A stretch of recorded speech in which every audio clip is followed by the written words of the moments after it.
রকম সার্জারি ঝামেলা ছাড়াই আপনার বয়স কমিয়ে ফেলতে চান? সো আজকে কথা বলবো অ্যাস্থেটিক মেডিসিনে আমরা প্রচুর পরিমাণে যে জিনিসটি ইউজ করি সেটি হচ্ছে ফিলার। ফিলার কথাটি শুনে কিন্তু বুঝতে পারছেন এটি এমন একটি কম্পোনেন্ট যা দিয়ে ফিল করা হয়। বয়স বাড়ার সাথে সাথে ইলাস্টিসিটি কমে যেতে থাকে, পাশাপাশি বনি রিজর্পশন বা বোন কলাপস হয়ে যাওয়া এটি কিন্তু হয় এবং ফ্যাট মেল্ট হওয়া শুরু করে। তো সেক্ষেত্রে যেটি দেখা যায় যে স্যাগিনেস চলে আসে, ফেসে কিছু ভাঁজ পড়ে, রিঙ্কলস পড়ে, যেটিকে আমরা বলি রেখা বলতে পারি, কিংবা হচ্ছে নিচের দিকে ড্রুপি হয়ে যাচ্ছে ফেসটা।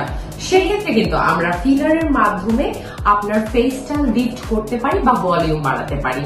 যেমন ধরুন কিছু কিছু এরিয়া যেমন ন্যাজোলেবিয়াল ফোল্ড কিংবা স্মাইল লাইন অথবা marinate line, angle of the mouth বা হচ্ছে মুখের ঠোঁটের সাইড থেকে যখন হচ্ছে এরকম একটা রেখা দেখা যায়, তার মানে হচ্ছে সেইটা কারেকশন করাই কিন্তু আমাদের মেইন ফোকাস থাকে।